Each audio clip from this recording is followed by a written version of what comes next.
Olá, eu sou Patrícia Raposo e quero agradecer a sua audiência no primeiro episódio desse podcast Diário Econômico.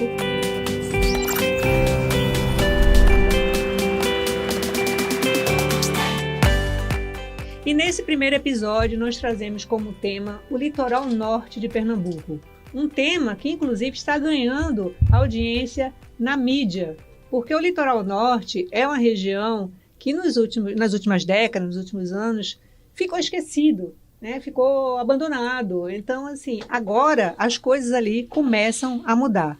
O litoral norte teve seu momento, seu grande momento, momento de ouro, na década de 80. Era para lá que o turismo de Pernambuco se dirigia. A ilha de Itamaracá era uma âncora muito interessante, com praias maravilhosas, com projetos ecológicos interessantes, como a Coroa do Avião, que tinha uma base de aves migratórias. Também tinha o Centro de Peixe-Boi Marinho, que era um projeto do IBAMA. Então, era um momento interessante que, com o passar do tempo, foi perdendo, né, o seu brilho e acabou perdendo o seu protagonismo para o litoral sul, para o município de Pojuca, para onde todas as atenções se voltaram e todos os investimentos também. Para discutir esse tema do litoral norte, eu tenho aqui dois empresários importantes que atuam naquela região.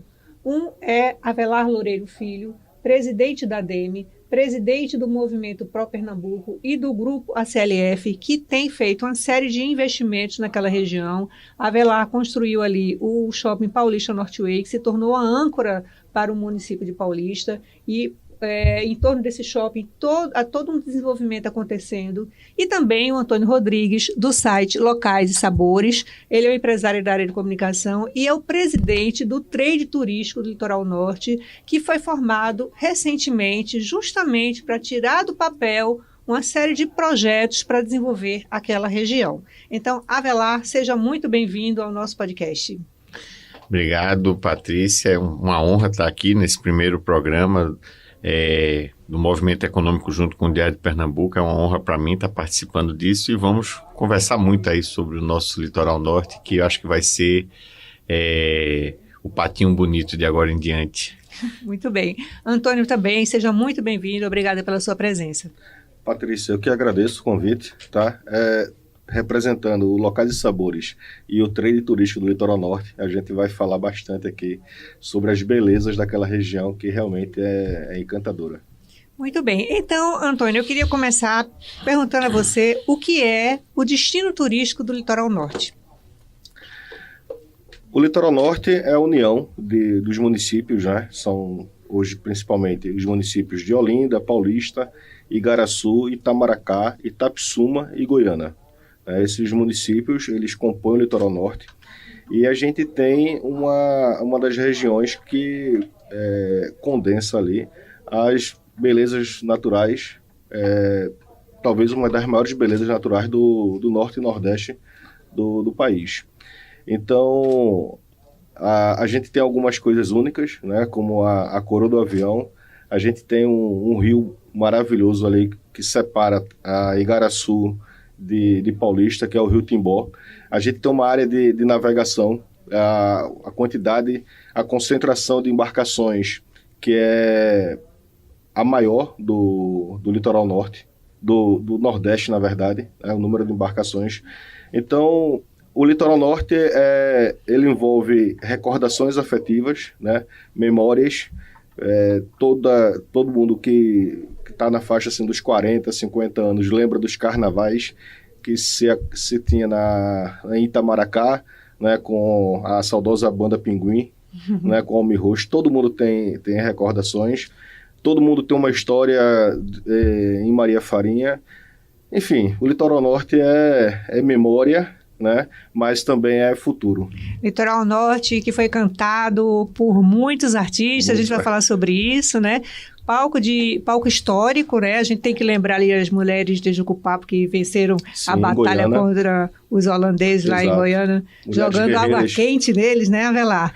Agora eu quero saber de Avelar o seguinte, Avelar, qual é o maior problema que essa região enfrenta hoje? Veja bem, os destinos turísticos, eles têm uma característica de ter ciclos, certo? E a gente passou pelo ciclo de ascensão lá na década de 60, 70, culminando na década de 80, mas às vezes o sucesso leva ao fracasso se não houver planejamento.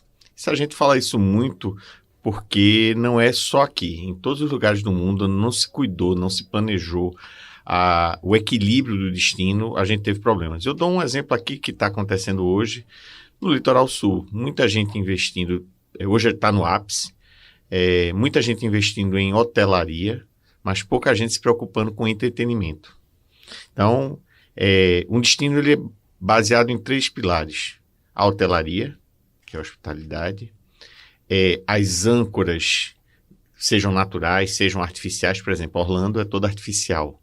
Aqui, como o Antônio estava falando, a gente tem características naturais ímpares. A gente tem turismo de sol e mar, tem turismo de mergulho, tem turismo náutico de lancha. Se quiser fazer uma trilha, tem uma quantidade absurda. Todos os dias a gente tem um grupo de WhatsApp que recebe o pessoal da trilha mandando trilhas novas. Pelo menos umas 40, 50 já vieram diferentes. Tem trilha para todo gosto. E a gente tem lá a questão da história e da cultura. História do Brasil. O Brasil começa a ser colonizado exatamente no Canal de Santa Cruz, que é do lado do Timbó, no Sítio dos Marcos, que fica um pouquinho depois da entrada da Coroa do Avião. E aqui começa a colonização. As capitanias hereditárias começam exatamente nesse território. Se você anda mais um pouco, você está nas igrejas, as primeiras 2 igrejas do Brasil, São Cosme e Damião, que é em Igaraçu, preservadas, com quadros de períodos históricos do Brasil bastante interessantes. Inclusive, 100 anos depois que a colonização do Brasil começou aqui em 1540, 1550, quase 100 anos depois tem a invasão dos holandeses. Já é outro período histórico, aí a gente tem o Forte Orange, tem Vila Velha. Andando um pouquinho mais para o sul, a gente tem Olinda, que é patrimônio cultural da humanidade, e que tem toda a história de Pernambuco ali, que vai exatamente da capitania hereditária aos mascates, passando pela Revolução Praeira e outras mais. A gente tem muita história, tem muita cultura, tem ciranda, tem coco, tem o maracatu, que é toda aquela região norte goiana, e que está baseado. Isso é o que faz um destino turístico. O que a gente precisa hoje é exatamente organizar, envelopar isso. Alguns dias atrás eu tive no Aditché, que é um encontro de toda a parte hoteleira e imobiliária do Brasil, timesharing, hotelaria pura e tudo, na cidade de Olímpia, que é uma artificial, é um destino que há 10 anos atrás não tinha absolutamente nada, era um canavial e um laranjal. E que há 50 anos atrás a Petrobras foi furar um poço, não achou petróleo, mas achou água. E aí tem um cano lá, literalmente um cano de 5 polegadas que jorra água quente. E daí se criou-se um parque, do parque depois se fez um trade, como a gente está aqui se mobilizando, se organizou, se planejou, e 10 anos depois, isso foi no final dos anos 2008, 9, 10, hoje a Olímpia tem 15 mil unidades hoteleiras, que é quase igual que Porto de Galinhas tem, e fazendo mais 15 mil. Então, organização, e você tem que ter exatamente, não só as âncoras principais, mas o que eles chamam de atividades secundárias. Só no planejamento que a gente fez, a gente contratou uma consultoria chamada Planos, mapeamos 70 de primeiro nível, 70 atividades secundárias de primeiro nível. A Olímpia está querendo chegar agora a 10. Nossa, a gente tem 70. Vocês fizeram esse planejamento estratégico para o Litoral Norte, e aí eu quero também falar um pouco mais sobre isso, porque você vai lá que você já começou a viajar, a se articular, essa foi uma viagem que você fez, mas você também esteve recentemente com o grupo VCI, que responde aqui pelo Hard Rock Hotel, e tem articulado para levar esse equipamento para o Litoral Norte. Como foi essa conversa com esse grupo? Na realidade, 30 dias atrás, fruto de uma ida a outra ADIT no ano passado, troquei cartões com o presidente da VCI, que é o Samuel, e ele me ligou há uns 30 dias atrás por uma indicação do secretário municipal de desenvolvimento econômico de Recife, que não está no Litoral Norte, que ficou indignado numa das palestras que a gente teve, eu dizendo que é o último hard rock que ia ser o de Pernambuco, e que ainda não estava tão certo. E aí o secretário pegou o cartão, ligou para ele me ligou e começamos a conversar. E aí eu expliquei, olha, se você me der 30 minutos para eu lhe mostrar o que é que está sendo feito aqui no Litoral Norte e quais são as possibilidades, ele já estava desistindo. Aí ele disse, pega um avião e vem logo para cá, porque a gente precisa conversar muito, não só sobre hard rock, mas sobre outras bandeiras também, que ele representa outras bandeiras, porque vocês têm algo ímpar. Eu não conheço no Brasil nada que chegue perto de todas essas características que você tem. E semana passada, tive com ele lá, evoluímos a conversa. O hard rock, que ele chama Recife, que na realidade iria ser em Igaraçu, pode ser ainda em Igaraçu. A gente viu 3 possibilidades de área nesse nosso encontro, e o que saiu de lá certo foi uma coisa, que estaremos juntos, que será no Litoral Norte e que será o primeiro da linha e não o último. Ou seja, quando ele acabar agora Jericoacoara, porque ele está na sequência Lagoinha, que fica perto de Fortaleza, Jericoacoara, que começa agora, o seguinte já será o do Litoral Norte. E será o maior de todos, pela quantidade de quartos que a gente está conversando lá, será a soma dos dois outros e mais alguma coisa. Então, mostrando que ele despertou para isso. Ou seja, temos um potencial muito grande. Perfeito, é um super âncora, né? Eu queria voltar um pouquinho agora para a questão cultural, porque Itamaracá, na minha concepção, era a terra da ciranda, mas o Antônio já me disse que ciranda não nasceu em Itamaracá, mas nasceu no Litoral Norte. Onde foi que a ciranda nasceu, Antônio? Olha, a história da ciranda no Litoral Norte começa com Duda, né? Dona Duda, acho que muita gente já ouviu falar na ciranda de Dona Duda, e ela teve no auge dela na década de 70. Muitas premiações, existe lá um espaço todo dedicado a ela, com os prêmios, com os quadros, com roupas. E Duda, na verdade, foi quem iniciou Lia de Itamaracá na ciranda. É uma coisa que termina criando até polêmica e tudo mais, mas isso faz parte da história. E Lia foi para Itamaracá e ela criou lá a ciranda de Lia e cresceu, né? Mas Lia começou realmente com coco, mas terminou sendo ela a embaixatriz da ciranda. E recentemente as duas, antes do falecimento de Dona Duda, se entenderam, tal, mas essa é uma parte da história, mas não interessa muito assim, quem foi primeiro, quem não foi. O importante é que leve a ciranda para o Litoral Norte, que todo mundo possa fazer a roda e dançar. O que importa é que é uma característica forte daquele litoral, exatamente, né? Agora isso vem se perdendo. Como é que está essa situação? Porque é uma coisa muito rica, né? Eu me lembro de criança indo com minha família ver a ciranda, dançar a ciranda na beira da praia, era uma coisa maravilhosa. Isso termina sendo outra característica assim, negativa do Litoral Norte, é perder algumas das coisas, né, que tinha tão forte, né? A ciranda, hoje a gente não tem, a gente só tem o nome, mas a gente não tem um espaço para se dançar ciranda, não tem a tradição de se fazer eventos que se faça ciranda. Então isso é algo que precisa ser resgatado, isso é algo que o trade ele se preocupa nesse resgate histórico, cultural, né? A gente tem pensado, a gente pensa de verdade, a gente pensa com carinho a forma que a gente vai fazer com que tudo isso retorne, né? Trazer essas culturas. O Avelar vai falar muito bem da parte de planejamento e tudo mais, e a gente já pensa, a gente discute, Avelar, e se o pessoal quiser fazer um passeio assim, quiser fazer a parte de eventos, tudo isso a gente pensa realmente em conjunto, porque é importante. O Litoral Norte, ele tem as belezas naturais, mas ele tem essas outras belezas, né? Culturais. As belezas culturais. A gente tem lenda urbana. O Janga tem música cantada, tem 2 músicas cantadas, uma o Jackson do Pandeiro, que ele fez na década de 70, e tem outra ciranda que eu não lembro quem é o autor da música, né? Eu fui à Praia do Janga. Tem uma lenda urbana que é do Palhaço Coqueiro, Aí tem até uma banda hoje que tem o nome Palhaço Coqueiro. Que é essa lenda urbana do Palhaço Coqueiro? Essa eu não conheço, não. É outra tradição do Janga. Assim, para ser curto. No Janga era muito comum o pessoal montar aqueles circos, né? Aqueles circos, né, cheio de buraquinho e tudo mais. E tinha um palhaço lá que ele era muito brincalhão e ele fazia todo mundo rir. E ele tinha um filho. Esse filho era apaixonado pelo pai, só que era um péssimo palhaço. Toda vez que ele ia se apresentar, todo mundo vaiava ele, porque ele não conseguia fazer ninguém rir. E aí ele saiu um dia para a praia para fazer...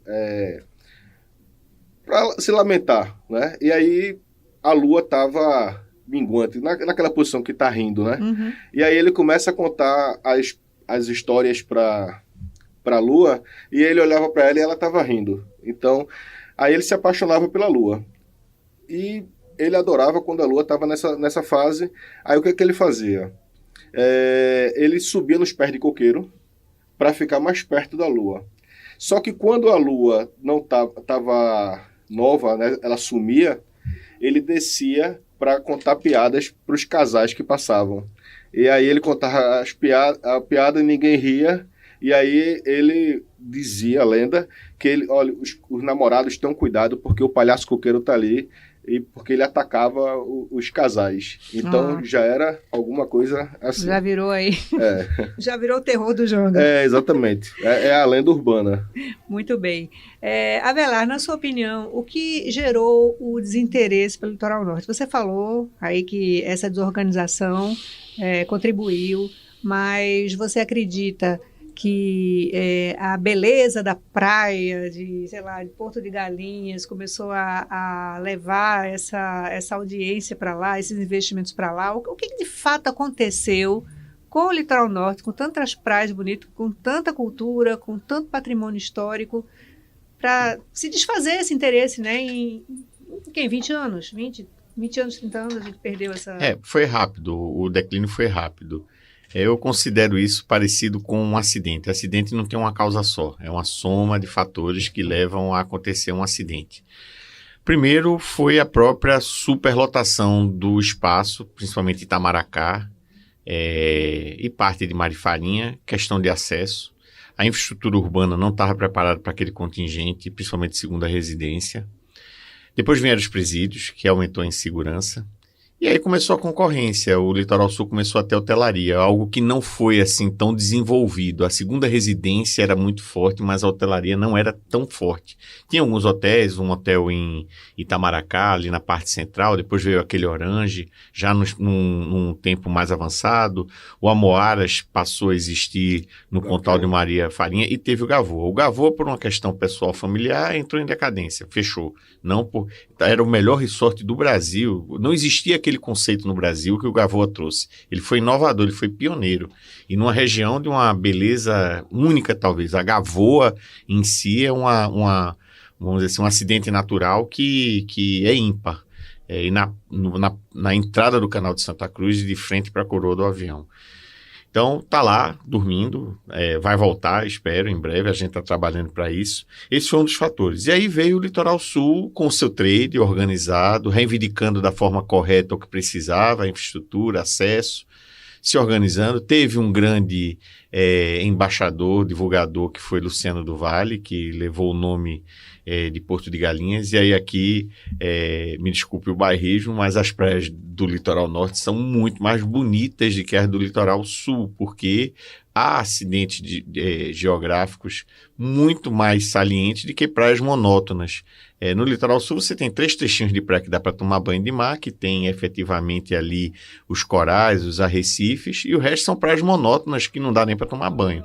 Aqui não, você tem uma gama de praias que você consegue tomar banho, mergulhar, pocinhos e tudo mais. Fora as questões de reentrâncias de Rio Timbó, Canal de Santa Cruz. Potencial maior para o turismo náutico, né? Isso que a gente tem aqui, mares abrigados do lado de cá e tudo mais. Então, essa soma de fatores e uma falta de planejamento, mais a questão da insegurança, levou a isso. Só que agora, do ano passado para cá, Isso tem mudado, como a parte central de Paulista também mudou. A partir de um planejamento, que foi a planta diretora de 2003, que deu um horizonte de 20 e 30 anos, e ninguém teve coragem, nenhum governo depois de 2003 teve coragem de descaracterizar a planta diretora de 2003, e que é o nosso mapa para os próximos 50 anos. Eu digo que eu estou amarrado nesse mapa de 50 anos, a gente vai mais ou menos com 20, e eu sou um dos guardiões desse planejamento, e tento tirar do papel, trazer outras pessoas para fazer isso, outras empresas para também investir lá. Agora está ficando mais fácil. No passado eu era conhecido como o doidinho de Paulista, porque ninguém acreditava que aquilo dali ia dar certo. Depois passou a ser visionário e hoje, não, é um empreendedor e tudo mais. E os outros investindo agora. Todos acreditam e querem investir lá. Isso é que é o ponto melhor, porque aí agora a bola de neve de lá anda numa velocidade muito maior, as coisas acontecem numa outra velocidade. Integra agora com o Litoral Norte. O que é que esse planejamento estratégico prevê? Vamos lá, você falou em 70... 70 são as secundárias, né? O plano básico é o seguinte: um dos fatores também foi a perda da nossa praia devido à erosão marinha. Isso não aconteceu no litoral sul e aconteceu no norte por quê? Foi a partir da construção daquele mole do Porto do Recife para facilitar a atracação de navios no Porto do Recife, que a partir da década de 70 todo o litoral norte foi sendo destruído, as suas praias. Começou por Milagres, lá em Olinda, foi Casa Caiada, Rio Doce, Janga, Pau Amarelo, e chegou até o Pontal. Hoje já está até em Itamaracá, parte de Itamaracá e até do outro lado, carne de vaca não, mas Catuama e tudo mais. Pedra. Então isso foi, vamos dizer assim, o efeito colateral de um planejamento errado lá na construção daqueles molhos e que levou a isso. Mas isso tem saída. Houve um projeto há cerca de 10 anos atrás para reengordar as praias, inclusive Boa Viagem sofre um pouco disso. A segunda grande âncora é o seguinte: sem hotelaria não se faz turismo. Isso aí é básico. Você não tem turismo se não tiver hotelaria. Então tem que ter uma âncora hoteleira, uma quantidade de leitos que já gere uma densidade, que nenhum destino turístico vai ser visto se não tiver uma quantidade considerável de leitos, porque as operadoras de turismo não vão se prestar a ir para lá se não tiver um volume considerável. Então alguém tem que partir na frente. E aí a nossa empresa, no caso, está tomando esse risco, partindo para um investimento pesado em hotelaria. A gente está aí para os próximos 5 anos lançando só a nossa empresa algo como 5 mil unidades hoteleiras, e tem de outros grupos que a gente está conseguindo atrair o interesse e a promessa de investimento para mais 15 mil. Então isso aí vai revolucionar aquele destino. Tem também atrativos, também âncoras, além da natureza, que são importantes. Então, Veneza Water Park, a gente está conversando, hoje mesmo eu tive uma conversa com os executivos lá do parque para tentarmos fazer uma parceria e fazermos um retrofit no parque, trazendo para um modelo talvez até próximo daqueles parques de Orlando. Inclusive, estamos em contato com uma empresa de Orlando para, se não for no Veneza, ter um outro parque. Se for Veneza, ótimo, mas se não for, a gente vai fazer um outro parque num nível internacional. O Veneza já está próximo disso, precisa de pouca coisa. E depois é exatamente organizar esse molho que está aí, são essas atividades secundárias, a história, a cultura, a gastronomia da gente lá, as marisqueiras, a caldeirada de Itapissuma. A gente tem ali turista não vai passar menos de 14 dias aqui sem ter o que fazer, porque é um leque de atividades muito grande. Então, estamos aí no caminho. Perfeito. Agora, como tirar isso do papel? Como vocês do trade têm trabalhado nesse sentido, né? Concretizar isso é um passo muito O primeiro difícil, ponto, né? de tudo, de uma caminhada, é saber para onde você está e onde você quer chegar. Então, você tem que ter um planejamento. E isso a gente fez.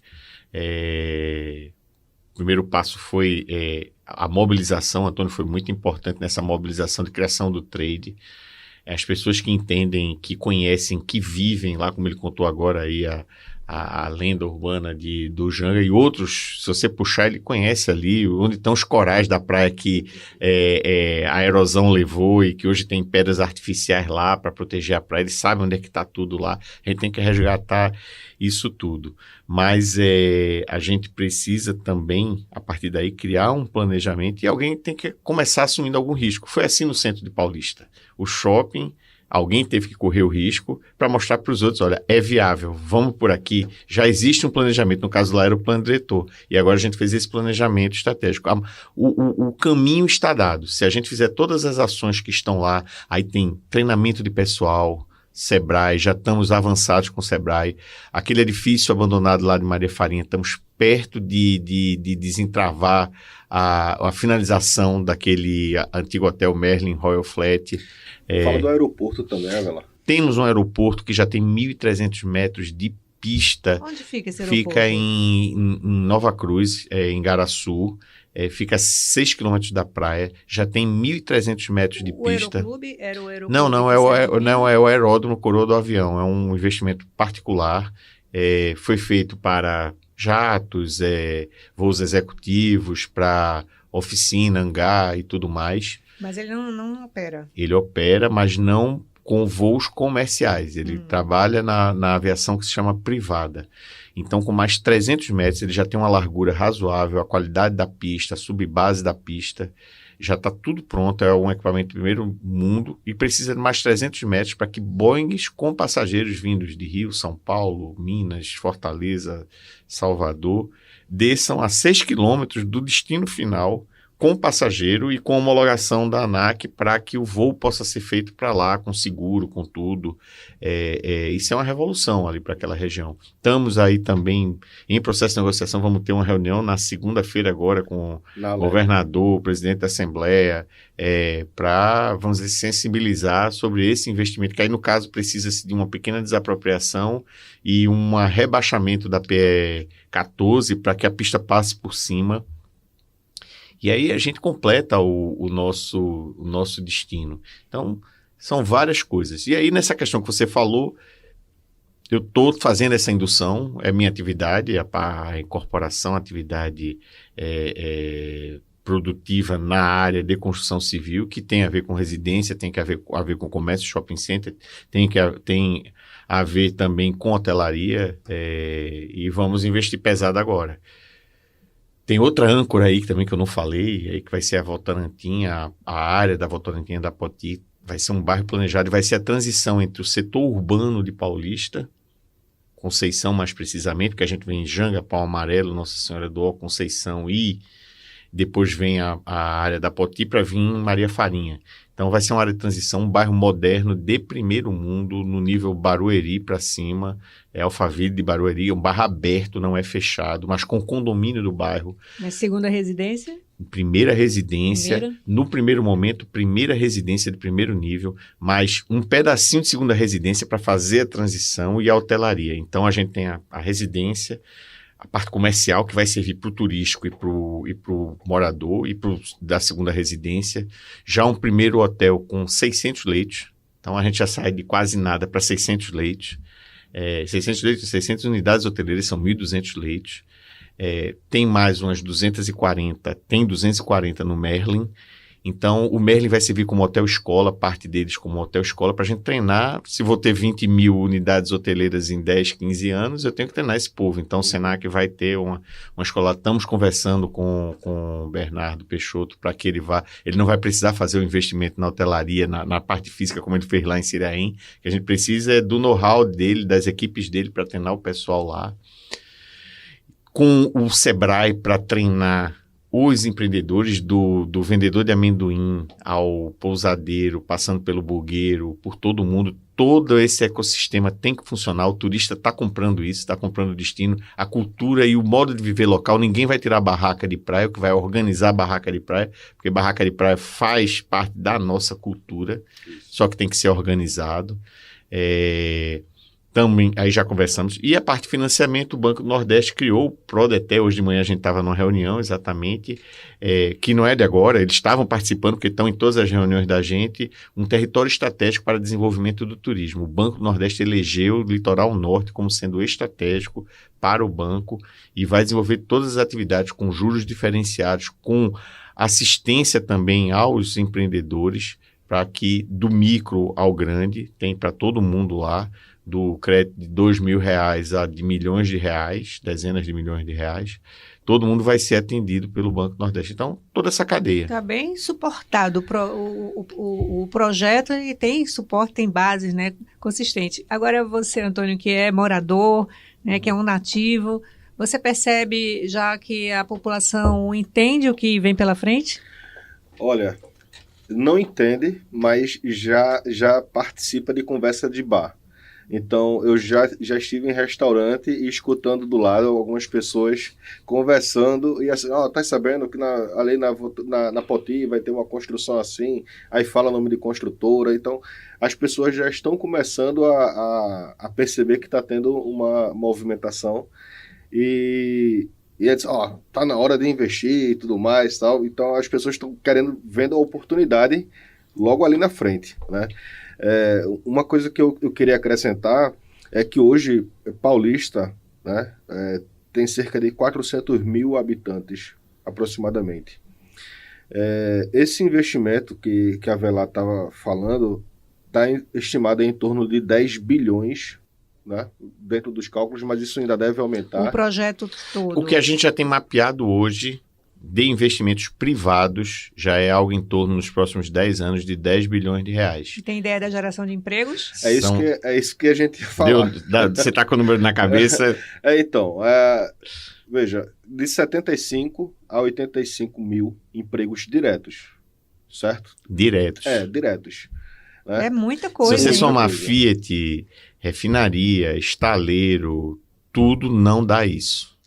Isso nesses equipamentos, dos parques, dos hotéis. Parques, hotéis, receptivo, restaurante, bugueiro, ciranda, cultura, então toda a cadeia. Vamos ter ciranda? Não, isso faz parte, veja bem, é parte do entretenimento.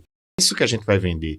Eu não estou vendendo o destino é ciranda, o destino é mergulho, o destino é trilha, o destino é convenção, que a gente vai ter que ter uma estrutura boa de convenção, é parque, é Pocinho de Maria Farinha, é Coroa do Avião, é Forte de Itamaracá, e aí se eu podia passar a tarde toda aqui elencando, a gente ia chegar até o final do programa. Bom, aí eu vou falar, traz assim um comparativo. Quando você fala do Litoral Sul, aí como a Avelar falou, assim, termina sendo monótono lá. Por quê?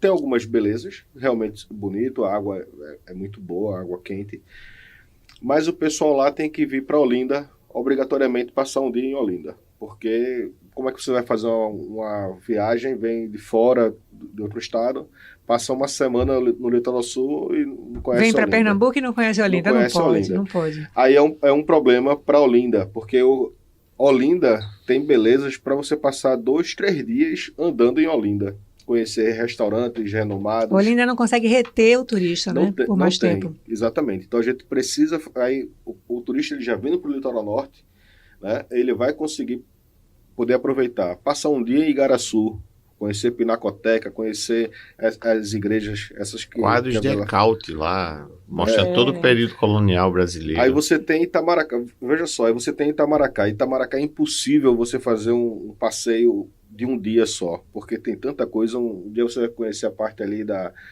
do Forte Orange, outro dia você vai querer fazer a parte de trilha. Aí você vai para Itapissuma. Tem como ir a Itapissuma e não comer uma caldeirada, né?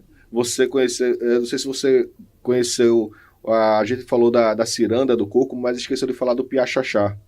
O piaxaxá é uma dança que só existe em Itapissuma. Piaxaxá, essa também vai entrar no meu repertório. Pois é, então é uma dança de lá, tem música própria, tem versos. Então, tem uma parte de artesanato muito forte. Aí tem Paulista. Paulista provavelmente vai concentrar maior número desses de leitos. A gente já tem um dos maiores parques aquáticos do país. Eu vou aí, não seja tão bairrista, não. Igaraçu também vai ter uma quantidade significativa aí de unidades hoteleiras. Eu diria que vai ser meio a meio. E uma parte em Itamaracá, mas Igaraçu também a gente está fazendo um trabalho muito forte. Está vendo agora a discussão do novo plano diretor, que é exatamente esse planejamento, porque ninguém vai investir lá se não tiver a regra do jogo. Foi isso que a gente falou com a prefeita lá. Olha, ou você coloca a regra do jogo antes, ou ninguém vai vir para cá investir. Paulista já tem uma regra do jogo. Você tem que criar a sua regra. Não pode ser uma regra permissiva demais, mas também não pode ser restritiva, que não possa fazer nada. Tem que ter equilíbrio. Você não pode matar a galinha dos ovos de ouro, então não pode ter edificações tão verticalizadas em Igaraçu. Em Igaraçu.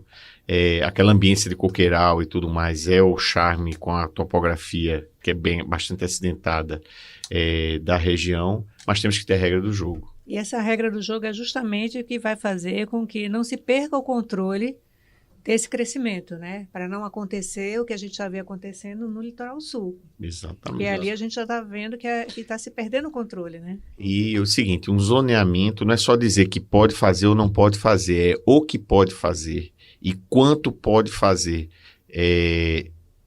O entretenimento lá no Litoral Sul está ficando muito claro. Eu me lembro que há um ano atrás, eu sou presidente da ADEME, fui com o presidente do Sinduscom, Érico Furtado, fazer uma visita de cortesia à prefeita. A gente tinha conversado com o secretário de Desenvolvimento Econômico de lá e dissemos, olha, acho que é interessante a gente fazer uma visita para a prefeita, a gente tem algumas visões que gostaria de compartilhar com ela. E ele certo que a gente ia lá para pedir para que liberasse gabarito, para construir mais e tudo mais. E a gente chegou lá com o seguinte discurso, olha, foi excessivo, vocês abriram muito a torneira e se esqueceram também do entretenimento, ou seja, vocês não obrigaram algumas áreas a serem só para entretenimento e lazer. Então está faltando isso aqui. Ou vocês correm para corrigir isso, ou vocês vão matar a galinha dos ovos de ouro, porque as pessoas vão vir para cá, vão se desencantar, não vão ter o que fazer e não vão voltar.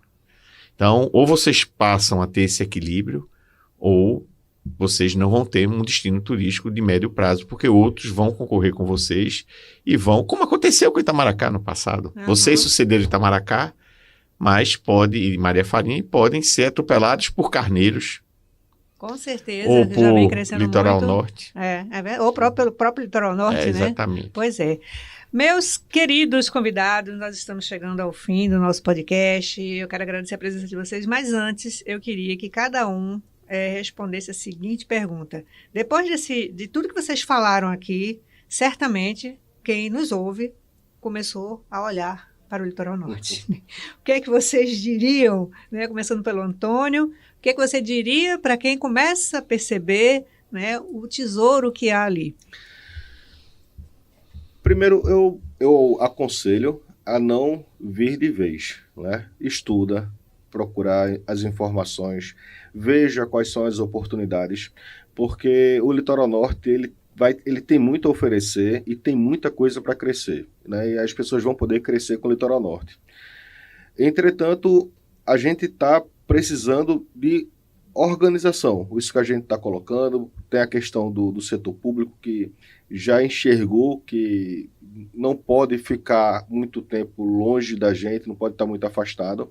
Então, quem tiver interessado, procura estudar o litoral norte, procura ver quais são as necessidades, né? Então, a Vela falou, a gente tem mergulho lá, tem área de naufrágio. A gente não tem nenhuma empresa na região especializada em naufrágios.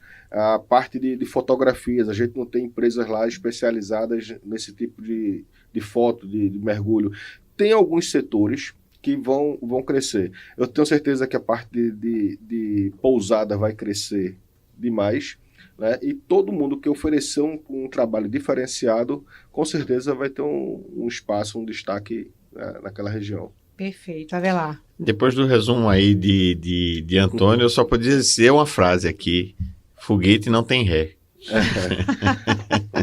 Pois é, e fica a sugestão para você que nos ouve conversar com o trade para saber onde se pode investir, né? O que é que existe de demanda, como você colocou agora, de serviços que vão ser necessários para aquela área, não é isso? Eu quero deixar aqui o seguinte, o trade ele já tem um site, quem quiser informações sobre o litoral norte, entra no site, é o trademariafarinha.com, www.trademariafarinha.com.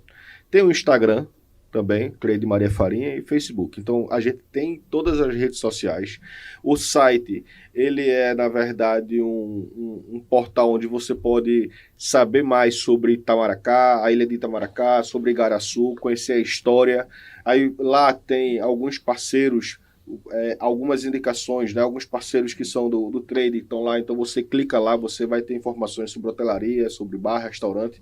Então a gente está trabalhando desde o princípio, fazendo tudo muito bem estruturado, muito bem organizado, para que o trade ele seja forte, seja coeso e aprender com os erros que já foram cometidos. E eu falei que o foguete não tem ré, e o grande trabalho que a gente também tem tido agora é conter um pouquinho exatamente as ações precipitadas fora do concatenamento das coisas, porque não adianta, por exemplo, eu já colocar o pessoal de ciranda, o pessoal da cultura para oferecer serviço, se eu ainda não tenho hotelaria, se eu ainda não tenho lá o turista propriamente dito. Então, a gente diz que o ponto zero é quando a primeira unidade hoteleira começar a ser construída e tiver data para terminar. Aí começa o movimento de preparação de Sebrae, Senac, e tudo isso que vem por trás, os órgãos públicos na parte de infraestrutura, a gente já tem um mapeamento de tudo que é preciso, que não é quase nada. Só para você ter um número,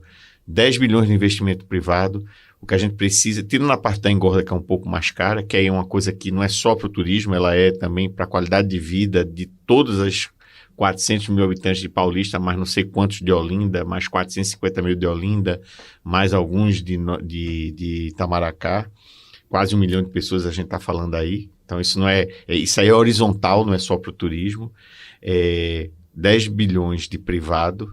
E para todas as ações de requalificação de monumentos, de recapeamento de PE 15, 22 e 14, 35, mais sinalização, mais semáforos e tudo, a gente está falando de 200 milhões. Numa conversa que foi no mês passado, com a Secretaria de Desenvolvimento Econômico do Estado, a gente tem Momento Econômico, também uma espécie de um Momento Econômico, uma vez por mês, patrocinado pelo MPP e a Secretaria de Desenvolvimento Econômico. Diálogos Econômicos é o nome do programa, que a gente junta pensadores, articuladores, formuladores de políticas públicas e também empresários. E quando eu falei que o número era 200 milhões, para um investimento privado de 10 bilhões, ele disse, isso é troco. Esses investimentos, do exemplo a Fiat, só a desapropriação, um terreno daquele não custa menos de 400, 500 milhões. Na terraplenagem, bote aí a preços de hoje, os 200 milhões que a gente está pedindo para tudo. Mais a parte de energia, que teve uma rede dedicada de energia, bote mais uns 50, 100 milhões. E ali gerou o quê? 14 mil empregos. A gente está falando de 78 mil empregos com investimento de 10 bilhões e precisa, que basicamente é manutenção das coisas do dia a dia, das pessoas que moram. É porque o turismo, para chegar lá, eu preciso da PE 15 para chegar lá, mas o beneficiado maior não vai ser nem o turista, vai ser o morador de lá. PE 22, a mesma coisa. Então, é troco. A gente só tá... O mais importante é essa organização, não é nenhum recurso público. Mas ter o Estado brasileiro do nosso lado para, primeiro, não atrapalhar e, segundo, para ordenar. Isso que é importante. Perfeito. Bom, o que a gente está vendo é a iniciativa privada começando tomando a dianteira aí num processo muito importante para a economia pernambucana. Então, eu agradeço mais uma vez a vocês que estão aqui presentes, Avelar e Antônio. Agradeço você pela audiência, por ter nos acompanhado até aqui. Lembro que vocês devem nos seguir, se vocês quiserem nos seguir, vocês assinem nossos canais do YouTube, nas plataformas de agregadores de podcast, para ficar sabendo das novidades. Esse é o primeiro de uma série de gravações que nós vamos fazer sobre a economia de Pernambuco. Quem faz a economia de Pernambuco, quem está atuando nela, como nós vimos aqui, esses dois empresários desenvolvendo trabalhos para tornar o Litoral Norte o próximo destino turístico de Pernambuco. Muito obrigada e até a próxima.